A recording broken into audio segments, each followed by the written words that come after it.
הנביא, אליהו התשבי, אליהו הגלעדי, במהרה יבוא אלינו עם משיח בן דוד, במהרה יבוא אלינו עם משיח בן דוד. Again, my story is miraculous, as everybody's story is miraculous, because when you're touched by the Holy Spirit and you're drawn to the Jewish Messiah, whether you're Jewish or Gentile, it is the new birth is a birth of a miracle. One day, and my testimony, the way in which I came to know Yeshua, is not a 2-minute story. Perhaps one time I'll come back and I'll tell you the whole story. And certainly if anybody has any questions for me after I speak today, I'd be happy to spend time with you. And on the handout that you have, I have my contact information. I think it's on the second page at the bottom. Feel free to email me with questions or comments. I would love to engage you via email. Rebecca had a slide up, I'm almost sorry that you took it down, showing the portion for today, the Torah portion, which is VAYECHI, which means and he lived. I'm going to talk a lot more about VAYECHI in just a minute. Just under that, she had listed the Haftorah portion. And for those of you who don't know, every week in the synagogue, as I was growing up, we would recite the Torah portion for the day, and in 52 weeks we would have completed from Genesis to the end of the Torah, Deuteronomy. But every week there is also a Haftorah portion. So if there happens to be a bar mitzvah boy on that Saturday, a boy who has attained the age of 13 and is now a son of the commandment, responsible for the laws of the Torah, he would sing his Haftorah. Many of the Haftorahs are in the prophets, but not all of them are. It's a daunting thing for a 13-year-old boy to stand up in front of a congregation of sometimes hundreds and sing in Hebrew this, with the cantillations, with all of the musical intonations, this Haftorah. But that's what we do in the synagogue every week, and that's what I did growing up in an Orthodox Jewish home in New York. And when I was 13, I stood up and sang my Haftorah out of the prophet Jeremiah. But today is the Parsha, or the portion of the Torah, which is called VAYECHI. And it completes the reading in the book of Genesis. Before I get into that, let me tell you just a very brief thing that the Gentile man who led me to Yeshua more than 40 years ago, he would say to me, you can see Yeshua on every page of the Tanakh. The Tanakh is the Old Testament, the Hebrew Scriptures. And then he would say to me later on that you can see Yeshua in every word in the Tanakh.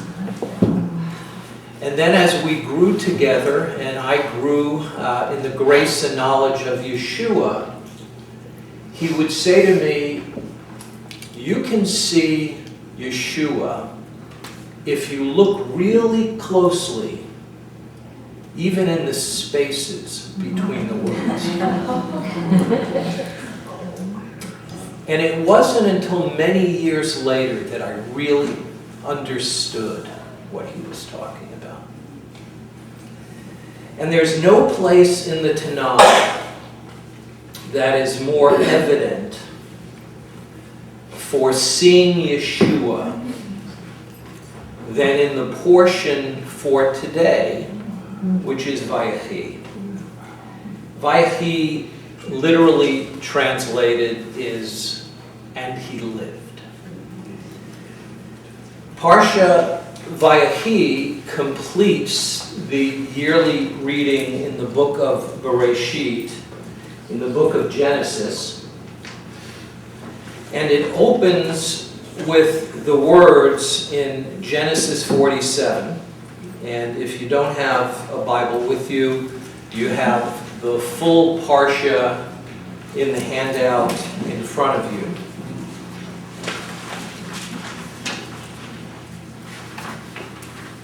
The Parsha begins in Genesis chapter 47 and verse 28.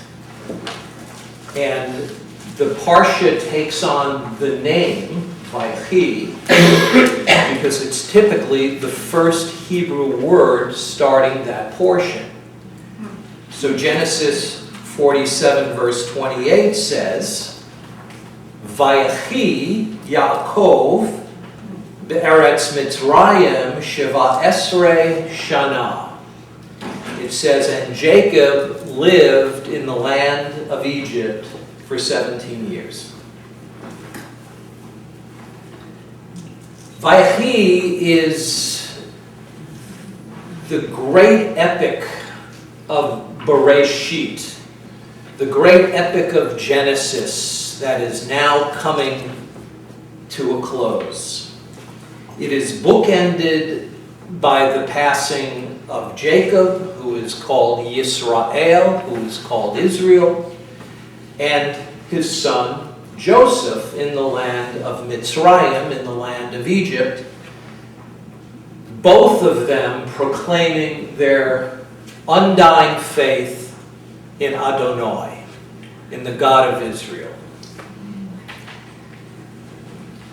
It is a story about the patriarchs who are proclaiming their faith in a people, in a heritage, in the covenant land of Israel, and in the destiny of the one who would one day come and who would bless all of the families of the earth. And the fact that the Torah even states the exact number of years that Jacob was in the land of Egypt, 17 years, is more than just interesting as well. It was mentioned, for those of you who are familiar with Genesis, much earlier in the book, that Jacob's best years were also the 17 years that he lived with his son Joseph before Joseph's brothers sold him into slavery in Egypt. So we have a total number of years that Jacob actually lived with Joseph, which was 17 and 17, which is 34 years. And the rabbis say that coincidence is not a kosher word. And it's interesting to note that the Hebrew numerical equivalent of the word VAYECHI happens to be 34. Oh. It's funny how the Ruach loves to do that, how the Holy Spirit loves to do that. So we come to this Parsha, we come to this portion, and we learn that on account of the famine that was ongoing in the land of Canaan, Jacob and his entire family had eventually moved to Egypt, and he settled in the land of Goshen. Jacob was 130 years old when he moved to Egypt, and it's now 17 years later. So Jacob is 147 years old, and he is at the end of his life. And he summons his son Joseph, and has him swear an oath not to bury him in the land of Mitzrayim, not to bury him in Egypt, but rather to bury him in Canaan along with his fathers, Abraham and Isaac. Look at Genesis chapter 47, starting in verse 29. And when the time drew near that Israel, or Jacob, must die, he called his son Joseph and said to him, "If now I have found favor in your sight, put your hand under my thigh and promise to deal kindly and truly with me. Do not bury me in Mitzrayim. But let me lie with my fathers, carry me out of Egypt, and bury me in their burying place." And he answered him and said, "I will do as you have said." But Jacob said, "Swear to me." And Joseph swore to him. And then Jacob bowed himself upon the head of the bed. So chapter 48 opens, and Jacob is very, very ill. And Joseph and his two sons, who were also born in Egypt, Manasseh and Ephraim, they come to Jacob, and Jacob reckons them as his very own sons. These are Joseph's sons, Jacob's grandsons, but Jacob wants to reckon them or count them as his very own sons. And he reiterates God's promise that the land of Canaan will be given to his descendants as an everlasting possession. And he promises that God will be with Joseph and his people, and that he will, in fact, return to the land of promise. But then it comes time for this wonderful patriarchal blessing. Look at chapter 48, starting in verse 13. "And Joseph took them both, Ephraim in his right hand towards Israel's left hand, and Manasseh in his left hand towards Israel's right hand, and he brought them near to him. And Israel stretched out his right hand and laid it on the head of Ephraim, who was the younger one, and his left hand on the head of Manasseh, who was the older one, crossing his hands, for Manasseh was the firstborn. And he blessed Joseph and said, "The God before whom my fathers Abraham and Isaac walked, the God who has been my shepherd all my life long to this day, the angel who has redeemed me from all evil, bless the boys. And in them let my name be carried on, and the name of my fathers Abraham and Isaac, and let them grow into a multitude in the midst of the earth." But when Joseph saw that his father laid his right hand on the head of Ephraim, it displeased him. And he took his father's hand. Joseph took Jacob's hand to move it from Ephraim's head and to put it on the head of Manasseh, who was the older one, who was the one deserving of the blessing. And Joseph said to his father, "Not this way, father. Since this one is the firstborn, put your right hand on his head." But his father, Jacob, refused and said, "I know, my son, I know. He also shall become a people, and he also shall be great. Nevertheless, his younger brother shall be greater than he, and his offspring shall become a multitude of nations. Jacob does something very, very odd here, but also oddly familiar to those of you who know your Tanakh.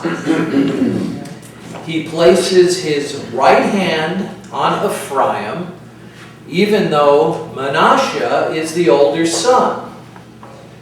And Joseph just assumes that his elderly, sick, and dying father is confused.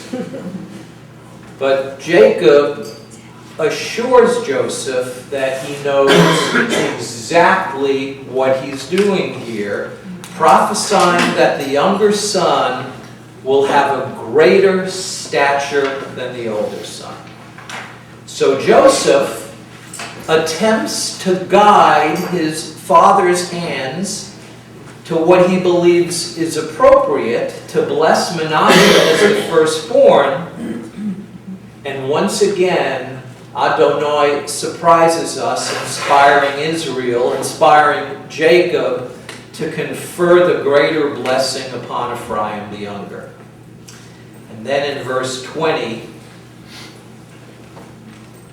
Jacob blessed them that day, saying, "By you, Israel, will pronounce blessing, saying, may God make you as Ephraim and Manasseh.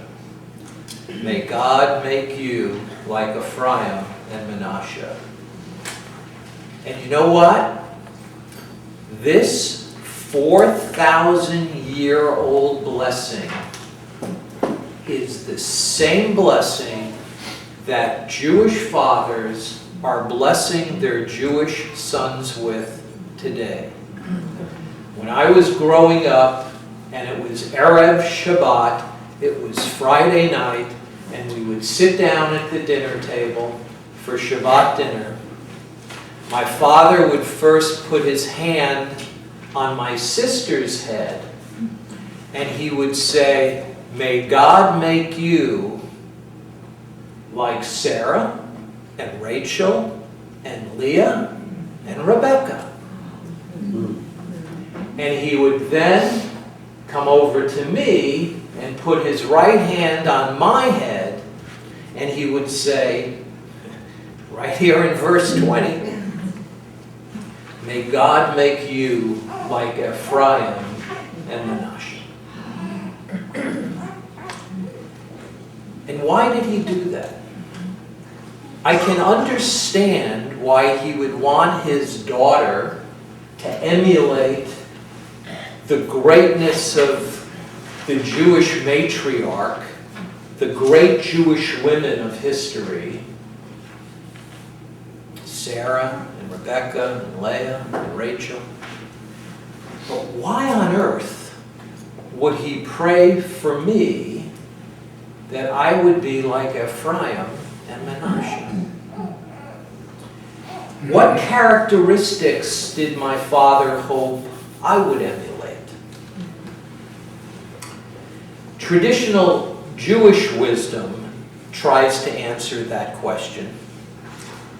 And they say something like this: Ephraim and Manasseh could have very easily integrated and assimilated into the luxury and the sensual pleasures of the land that they were now living in, the land of Egypt, but that they chose to remain true to the God of Israel and identify with their Hebrew kinsmen. That was a trait to be emulated. And you know what? This blessing, although it is given in observant Jewish homes on every Erev Shabbat, to this day, possibly in this unbroken 4,000-year-old line of blessing, this blessing is really appropriate for all generations and for all of society, whether you're Jewish or not.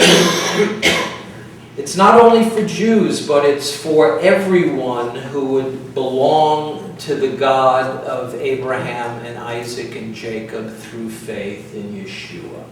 This is a blessing for you. But then we get to chapter 49. And chapter 49 holds particular significance for those who may be searching for the Messiah. If you're here today and you're searching for the Messiah, you happen to be here for the first time, there's no better parsha than to drop in on than VAYECHI. Look at verse 1 in chapter 49. And Jacob called his sons and said, "Gather yourselves together, that I may tell you what shall happen to you in Bacharit Hayamim." That's an interesting Hebrew phrase. I will tell you what's going to happen to you in the Acharit Hayamim. In some of your translations, it might say, in the days to come. So Jacob is getting ready to bless his 12 sons, and he prefaces the blessing by saying, I'm gathering you together, I'm going to bless you, and I want to tell you what is going to happen in the days to come.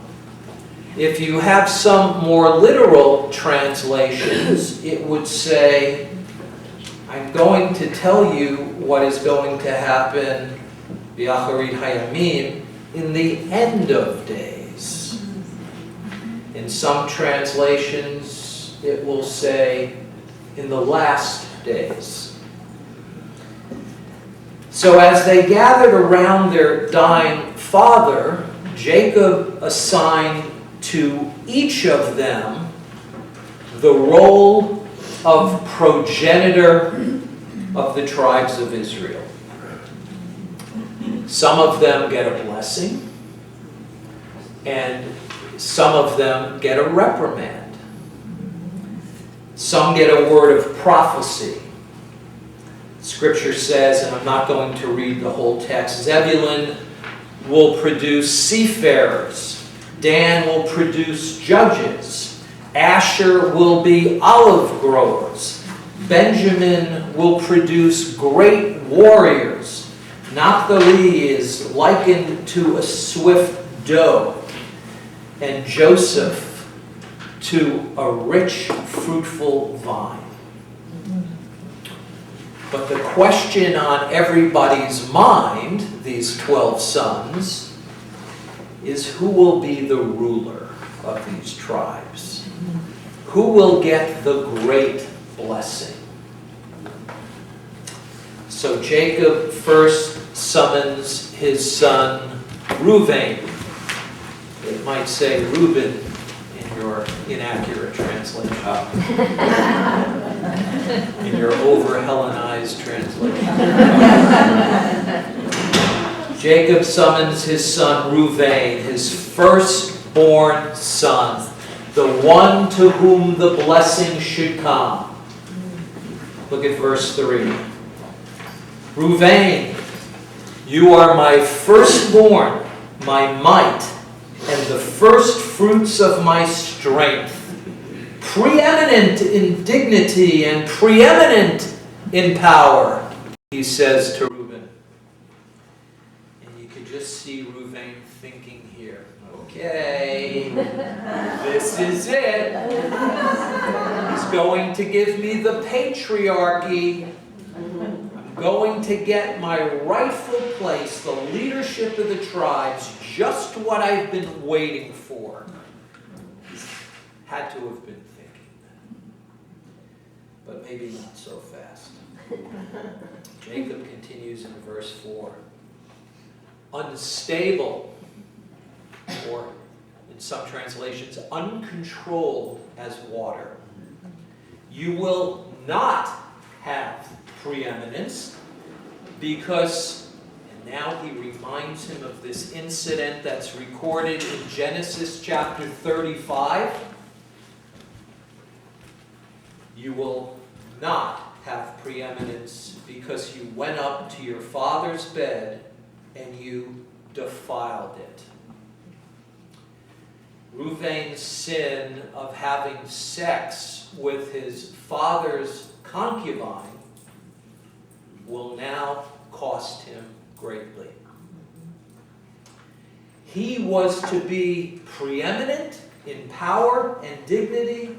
He was to be the pillar of the 12 tribes of Israel, but he threw it all away. As surely as Esau threw away his own birthright to satisfy a momentary sensual desire. And then came Shimon, might say Simeon in your Bible, and Levi,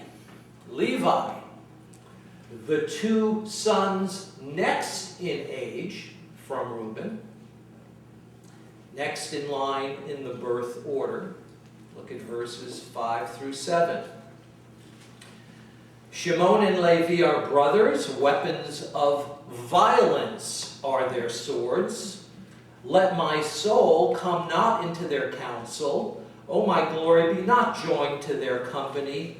For in their anger they killed men, and in their willfulness they hamstrung oxen. Cursed be their anger, for it is fierce, and their wrath, for it is cruel. I will divide them in Jacob, and I will scatter them in Israel.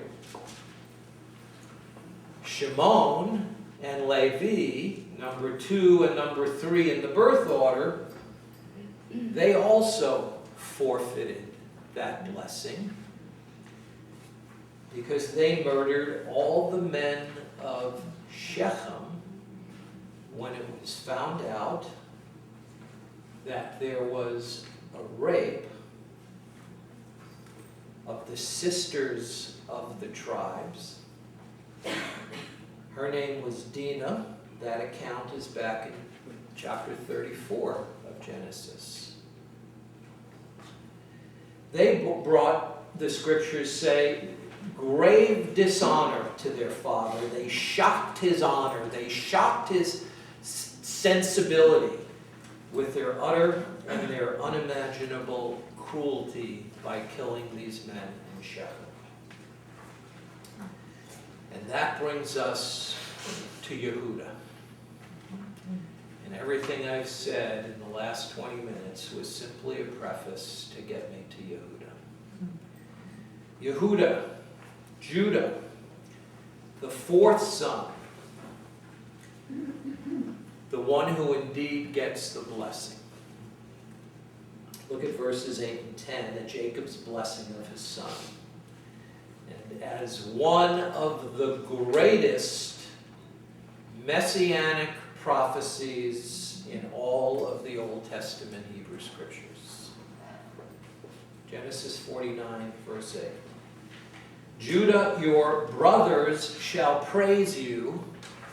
Your hand shall be on the neck of your enemies. Your father's sons shall bow down before you.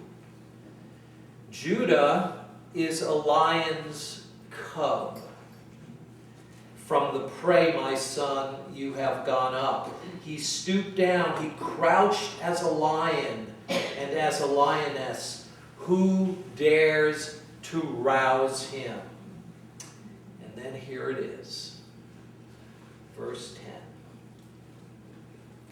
Jacob says, as he's blessing his son Yehuda, he says, the scepter shall not depart from Judah, nor the ruler's staff, or some translations say the lawgiver, depending upon the translation you're using. nor the ruler's staff from between his feet until Shiloh come. Again, that Shiloh may not be in your translation. It may say something instead like, until tribute comes to him, or it may say something like, until he to whom it belongs shall come. So, in your translation, you may not see the word Shiloh, but it is translated further in some other English translations to mean either until tribute comes to him, or to him shall be, or to whom it shall belongs shall come. This is a most remarkable prophecy, and it is a vital part of the narrowing of the messianic line through whom Moshiach the King would eventually come to the nation of Israel. But why do I say that? And who or what is Shiloh here? So I want to unpack this verse a little bit and give you some understanding about the messianic import of what we've just read in verse 10. From the earliest pages of Bereshit, from the earliest pages of the book of Genesis, God has given us the promise of his gospel, the promise of his good news. In fact, the very first promise of good news, God's proto-evangelium, God's very first gospel, appears right after some very bad news. This very good news appears right after some bad news. In the very early verses of Genesis chapter 3, Adam and Eve had sinned. The entirety of God's creation is now thrown under a curse. But God makes a promise in Genesis chapter 3, verse 15, that says, through the seed of a woman, a Savior, a Redeemer, a Messiah would one day come, and this seed of the woman would slay the serpent and crush the kingdom of Satan. He would overturn the curse of that first sin. He would restore the broken relationship between God, the Creator, and humanity, his creation. And Eve, when she heard this, probably thought that her firstborn son was this promised child. But Cain was a murderer, and so this promised seed line would need to go through another child. And so the Torah describes the birth of Adam and Eve's third son by the name of Seth, whose descendants, Scripture tells us, L'kara b'shem Adonai. Seth and his descendants began to call upon the name of the Lord. Apart from this godly line of Seth, the Torah tells us that God was ready to wipe out all of humanity off the face of the earth. And it was only Seth's descendant by the name of Noah, who was a tzaddik, who was a righteous man. It was only Noah's son Shem, not Ham and not Japheth, again, through which the promised seed would go. through the line of Shem would come a man by the name of Avraham. And then God's promise in Genesis chapter 22 that your seed, Abraham, and your seed, Yitzchak, Isaac, not Ishmael, shall all the nations of the earth be blessed. And then through Yitzchak, the promised seed goes through Yaakov to Jacob, not to Esau. In fact, through the lives of the patriarchs, the promise of this coming seed was repeated and reaffirmed multiple times. 6 times to Abraham, twice to Isaac, twice to Jacob, from Genesis 12 through Genesis 28. This promised Redeemer, this promised seed that would follow a very specific seed line, would come Elohei Avraham, Elohei Yitzchak, and via Elohei Yaakov. He would come from the God of Abraham and of Isaac and of Jacob, just as Jesus much later would say, salvation is of the Jew. So here we are now, back to Genesis chapter 49. With the next development in the promise of the seed line now occurring at the deathbed scene of Jacob. According to one very, very, very old Jewish midrash, a midrash is a Jewish commentary or a Jewish interpretation of the scripture.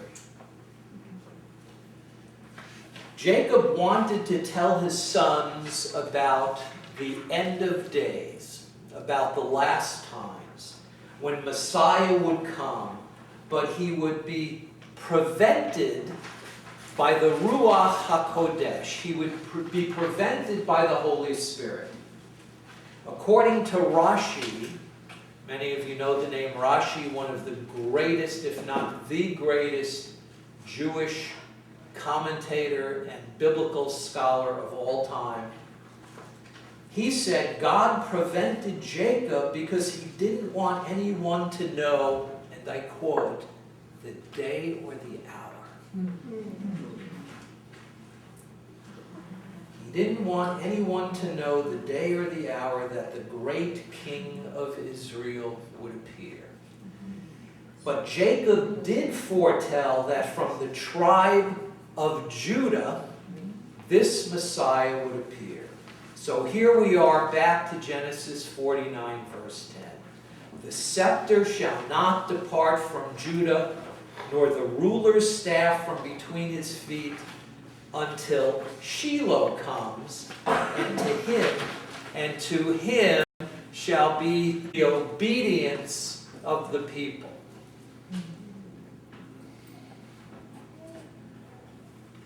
The meaning of this word Shiloh has long been debated by biblical scholars, by rabbis, by Christian scholars for centuries. The word Shiloh occurs 34 times in the Tanakh, and 33 of those times it refers to a city, a place. Shiloh was a famous city in the territory of Ephraim. It was and is, and I say it is because a few months ago, the Levises and the Katzens, when we were in Israel, we visited Shiloh. It's still there. It's a real place. It is. It's about 10 miles south of Shechem. It's about 24 miles north of Jerusalem. It still exists today. It was here in biblical history that Joshua assembled the people to make the second distribution of the promised land. It was here that the tabernacle of the Lord was set up when Israel finally was settled in the land of Canaan. But here in Genesis 49:10, Shiloh does not refer to a city. It refers to a person. According to the earliest Talmudic sages, and again, if you ask a Jewish rabbinical authority today, what is Genesis 49:10 talking about? All of them would categorically tell you that this passage is not messianic in any way. It is not prophetic in any way. But here's what the earliest Talmudic Jewish sages had to say. One said that the literal meaning of the word is, quote, that which belongs to him. In other words, kingly authority would be vested in the tribe of Judah until the Messiah comes, at which time he would reign as the eternal leader of his people. The Talmud has always supported that Shiloh was a reference to Mashiach. Always. Quoting from the Talmud, section Sanhedrin 98b, if you have your Talmud with you and you just want to turn to that quickly. That's a joke. Does anybody have a Talmud with them too? Do you have a Talmud with you too? No, I have a question. Okay. Did you say 32 out of 33 times it's referred to as a city? 33 out of 34 times. Oh, okay. I'm going to quote from the Talmud now. Quote, Rabbi Yochanan taught that all the world was created for Messiah. What is his name, he asks. His name is Shiloh. As it is written, until Shiloh come, and unto him shall be the gathering of the people. End quote. In later rabbinic tradition, Shiloh was understood to mean final tranquility or final peace. The word coming from the Hebrew root word shalom and the Hebrew verb shalah, which means rest. So it was thought to refer to a wonderful coming prophetic worldwide peace brought about by the eventual rule of King Messiah. Wow. When all the nations of the earth would submit to him.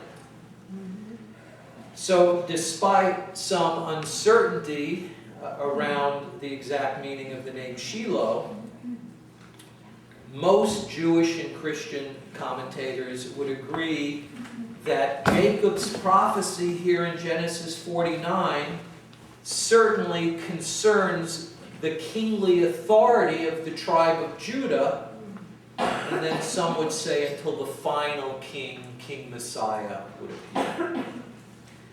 And like great messianic prophecies throughout the Tanakh, and there are 300 messianic prophecies in the Hebrew Scriptures,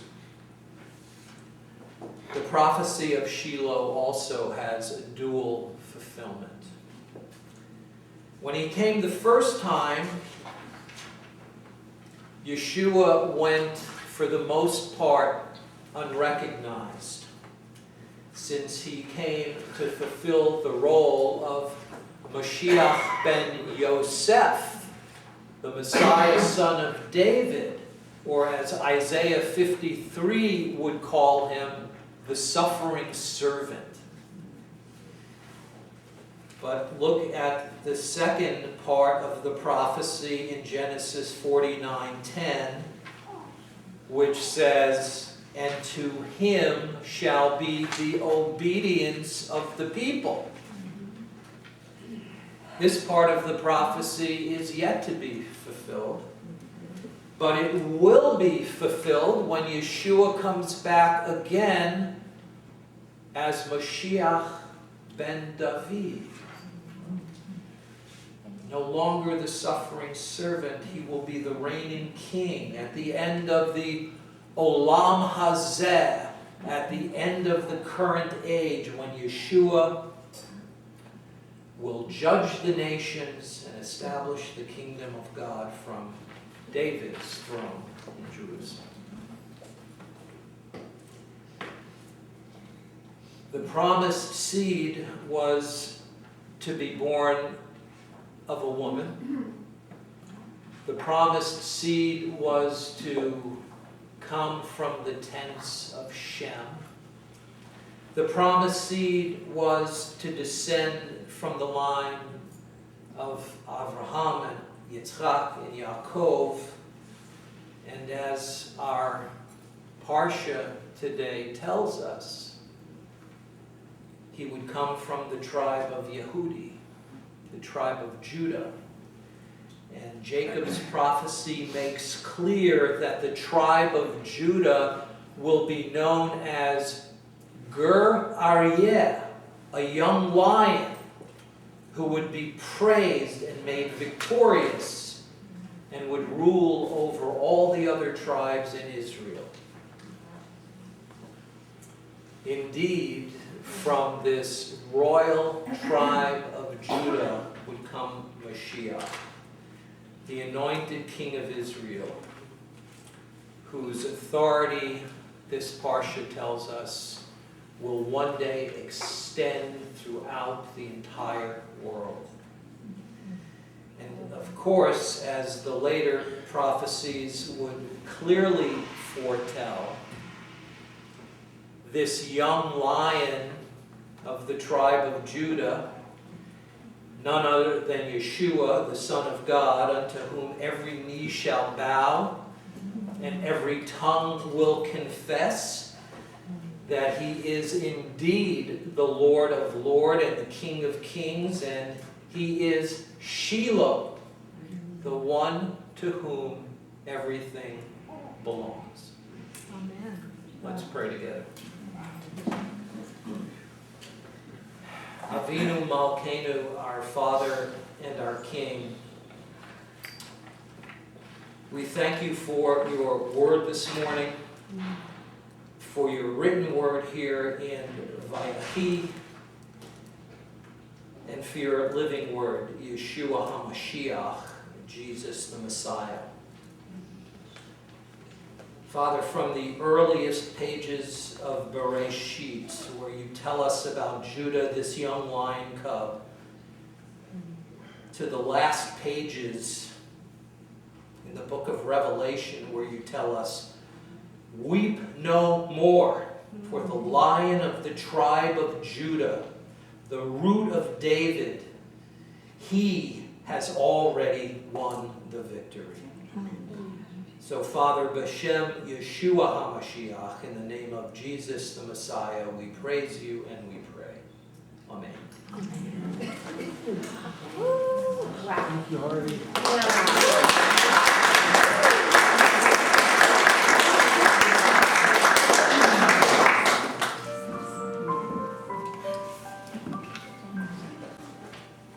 El Shaddai, El Shaddai, Elyon Adonai, age to age you're still the same, by the power of your name. El Shaddai, El Shaddai, Elyon Adonai, we will praise and lift you high, El Shaddai.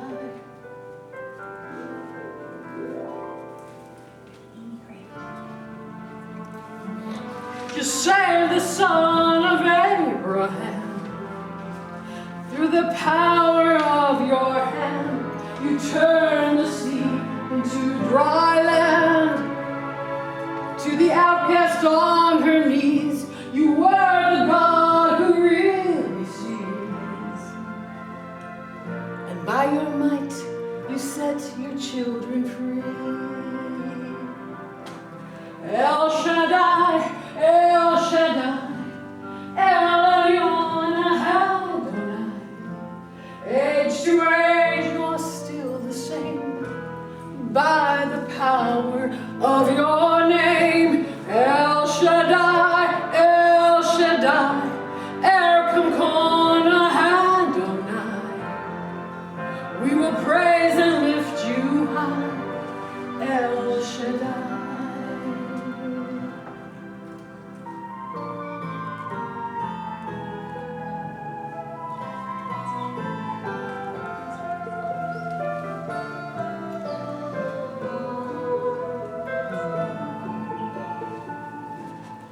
Through the years you've made it clear that the time of Christ was near.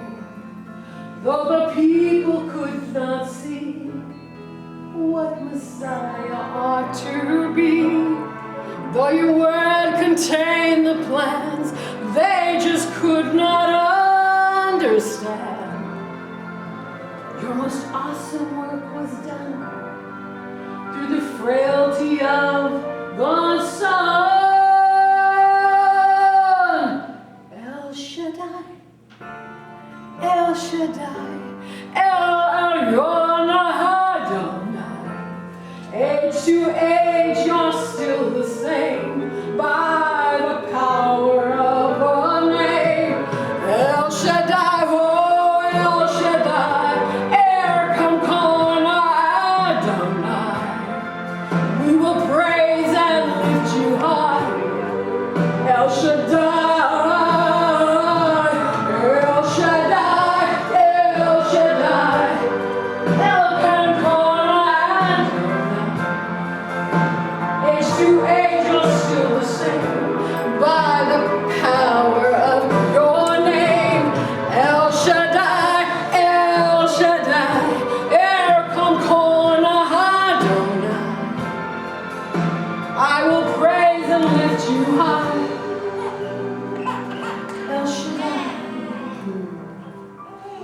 The Bible does say, Jesus said, my meat is to do the will of him that sent me and to finish his work. And my prayer for you would be today that you would write that scripture in your heart because Jesus said it. Amen. Amen.